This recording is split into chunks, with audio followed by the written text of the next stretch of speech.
5, 4, 3, 2, 1, 0 Epístola de Paulo aos Colossenses capítulo 1 Paulo, apóstolo de Cristo Jesus pela vontade de Deus, e o irmão Timóteo, aos santos e fiéis irmãos em Cristo que estão em Colossos, a vocês, graça e paz da parte de Deus nosso Pai e do Senhor Jesus Cristo.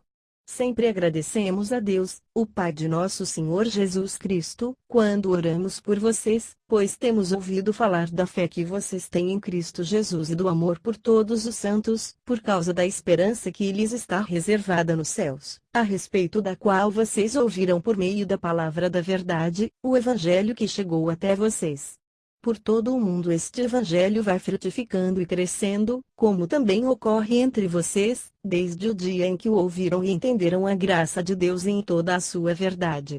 Vocês o aprenderam de Epáfras, nosso amado cooperador, fiel ministro de Cristo para conosco, que também nos falou do amor que vocês têm no Espírito. Por essa razão, desde o dia em que o ouvimos, não deixamos de orar por vocês e de pedir que sejam cheios do pleno conhecimento da vontade de Deus, com toda a sabedoria e entendimento espiritual. E isso para que vocês vivam de maneira digna do Senhor e em tudo possam agradá-lo, frutificando em toda boa obra, crescendo no conhecimento de Deus e sendo fortalecidos com todo o poder, de acordo com a força da sua glória, para que tenham toda a perseverança e paciência com alegria, dando graças ao Pai, que nos tornou dignos de participar da herança dos santos no reino da luz. Pois ele nos resgatou do domínio das trevas e nos transportou para o reino do seu Filho amado, em quem temos a redenção, a saber, o perdão dos pecados. Ele é a imagem do Deus invisível, o primogênito de toda a criação, pois nele foram criadas todas as coisas nos céus e na terra, as visíveis e as invisíveis, sejam tronos ou soberanias, poderes ou autoridades, todas as coisas foram criadas por ele e para ele. Ele é antes de todas as coisas, e nele tudo subsiste. Ele é a cabeça do corpo, que é a Igreja, é o princípio e o primogênito dentre os mortos, para que em tudo tenha supremacia. Pois foi do agrado de Deus que nele habitasse toda a plenitude, e por meio dele reconciliasse consigo todas as coisas, tanto as que estão na terra quanto as que estão no céu, estabelecendo a paz pelo seu sangue derramado na cruz. Antes vocês estavam separados de Deus e, em suas mentes, eram inimigos por causa do mau procedimento de vocês. Mas agora ele os reconciliou pelo corpo físico de Cristo, mediante a morte, para apresentá-los diante dele santos, inculpáveis e livres de qualquer acusação, desde que continuem alicerçados e firmes na fé, sem se afastarem da esperança do Evangelho, que vocês ouviram e que tem sido proclamado a todos os que estão debaixo do céu. Esse é o Evangelho do qual eu, Paulo, me tornei ministro. Agora me alegro em meus sofrimentos por vocês, e completo no meu corpo o que resta das aflições de Cristo, em favor do seu corpo, que é a Igreja. Dela me tornei ministro de acordo com a responsabilidade por Deus a mim atribuída de apresentar-lhes plenamente a palavra de Deus, um mistério que esteve oculto durante épocas e gerações, mas que agora foi manifestado a seus santos. A eles quis Deus dar a conhecer entre os gentios a gloriosa riqueza deste mistério, que é Cristo em vocês, a esperança da glória. Nós o proclamamos, advertindo e ensinando a cada um com toda a sabedoria, a fim de que apresentemos todo homem perfeito em Cristo. Para isso eu me esforço, lutando conforme a sua força, que atua poderosamente em mim. Colossenses capítulo 2 Quero que vocês saibam quanto estou lutando por vocês, pelos que estão em Laodiceia e por todos os que ainda não me conhecem pessoalmente. Esforço-me para que eles sejam fortalecidos em seus corações, estejam unidos em amor e alcancem toda a riqueza do pleno entendimento, a fim de conhecerem plenamente o mistério de Deus, a saber, Cristo. Nele estão escondidos todos os tesouros da sabedoria e do conhecimento. Eu lhes digo isso para que ninguém os engane com argumentos aparentemente convincentes. Porque, embora esteja fisicamente ausente, estou presente com vocês em espírito, e alegro-me em ver como estão vivendo em ordem e como está firme a fé que vocês têm em Cristo. Portanto, assim como vocês receberam a Cristo Jesus, o Senhor, continuem a viver nele, enraizados e edificados nele, firmados na fé, como foram ensinados, transbordando de gratidão. Tenham cuidado para que ninguém os escravize a filosofias vãs e enganosas, que se fundamentam nas tradições humanas e nos princípios elementares deste mundo, e não em Cristo.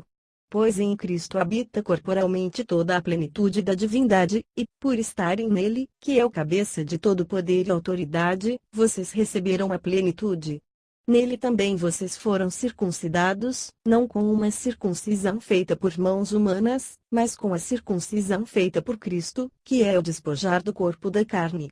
Isso aconteceu quando vocês foram sepultados com ele no batismo, e com ele foram ressuscitados mediante a fé no poder de Deus que o ressuscitou dentre os mortos. Quando vocês estavam mortos em pecados e na incircuncisão da sua carne, Deus os vivificou juntamente com Cristo.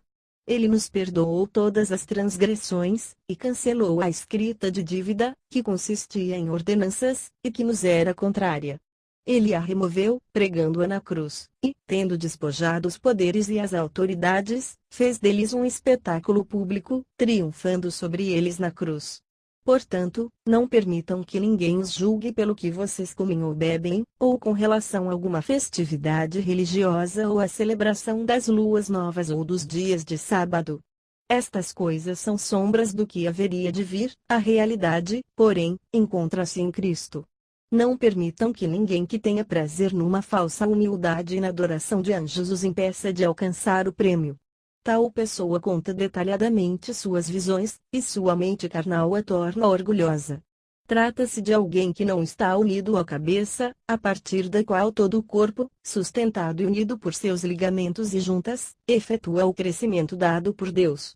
Já que vocês morreram com Cristo para os princípios elementares deste mundo, por que é que vocês, então, como se ainda pertencessem a ele, se submetem a regras, não manuseie, não prove, não toque? Todas essas coisas estão destinadas a perecer pelo uso, pois se baseiam em mandamentos e ensinos humanos. Essas regras têm, de fato, aparência de sabedoria, com sua pretensa religiosidade, falsa humildade e severidade com o corpo, mas não têm valor algum para refrear os impulsos da carne.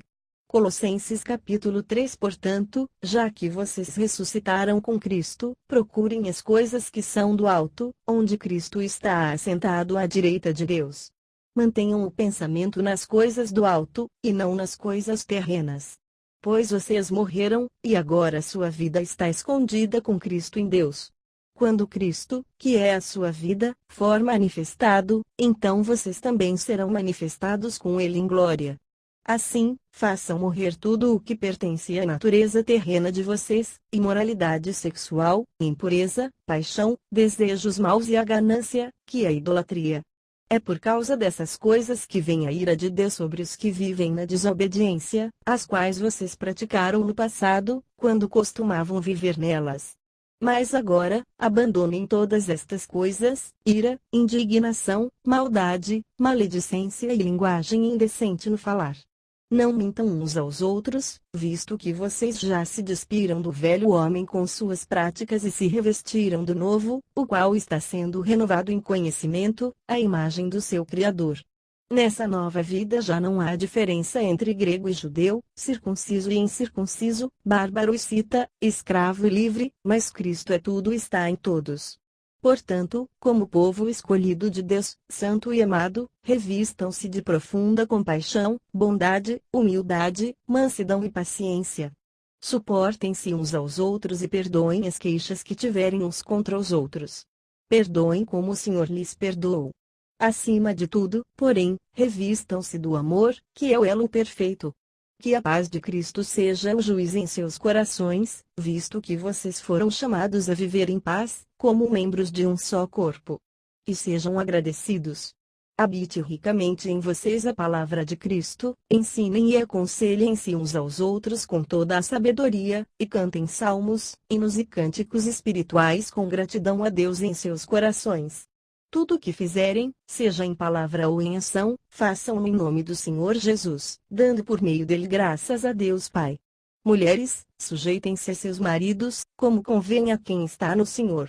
Maridos, amem suas mulheres e não as tratem com amargura. Filhos, obedeçam a seus pais em tudo, pois isso agrada ao Senhor. Pais, não irritem seus filhos, para que eles não se desanimem. Escravos, obedeçam em tudo a seus senhores terrenos, não somente para agradar os homens quando eles estão observando, mas com sinceridade de coração, pelo fato de vocês temerem ao Senhor. Tudo o que fizerem, façam de todo o coração, como para o Senhor, e não para os homens, sabendo que receberão do Senhor a recompensa da herança. É a Cristo, o Senhor, que vocês estão servindo. Quem cometer injustiça receberá de volta a injustiça, e não haverá exceção para ninguém. Colossenses capítulo 4. Senhores, deem aos seus escravos o que é justo e direito, sabendo que vocês também têm um Senhor no céu. Dediquem-se à oração, estejam alertas e sejam agradecidos. Ao mesmo tempo, orem também por nós, para que Deus abra uma porta para nossa mensagem, a fim de que possamos proclamar o mistério de Cristo, pelo qual estou preso. Orem para que eu possa manifestá-lo abertamente, como me cumpre fazê-lo.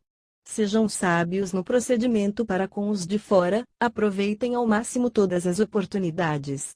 O seu falar seja sempre agradável e temperado com sal, para que saibam como responder a cada um. Tíquico lhes informará todas as coisas a meu respeito. Ele é um irmão amado, ministro fiel e cooperador no serviço do Senhor. Eu o envio a vocês precisamente com o propósito de que saibam de tudo o que se passa conosco, e para que ele fortaleça os seus corações. Ele irá com Onésimo, fiel e amado irmão, que é um de vocês. Eles irão contar-lhes tudo o que está acontecendo aqui. Aristarco, meu companheiro de prisão, envia-lhe saudações, bem como Marcos, primo de Barnabé. Vocês receberam instruções a respeito de Marcos, e se ele for visitá-los, recebam-no. Jesus, chamado Justo, também envia saudações. Estes são os únicos da circuncisão que são meus cooperadores em favor do reino de Deus. Eles têm sido uma fonte de ânimo para mim. Epáfras, que é um de vocês e servo de Cristo Jesus, envia saudações. Ele está sempre batalhando por vocês em oração, para que, como pessoas maduras e plenamente convictas, continuem firmes em toda a vontade de Deus. Dele dou testemunho de que se esforça muito por vocês e pelos que estão em Laodiceia e em Hierápolis. Lucas, o médico amado, e Demas, enviam saudações. Saúdem os irmãos de Laodiceia, bem como Ninfa e a igreja que se reúne em sua casa. Depois que esta carta for lida entre vocês, façam que também seja lida na igreja dos laodicenses, e que vocês igualmente leiam a carta de Laodiceia. Digam a Arquipo, cuide em cumprir o ministério que você recebeu no Senhor. Eu, Paulo, escrevo esta saudação de próprio punho. Lembrem-se das minhas algemas. A graça seja com vocês.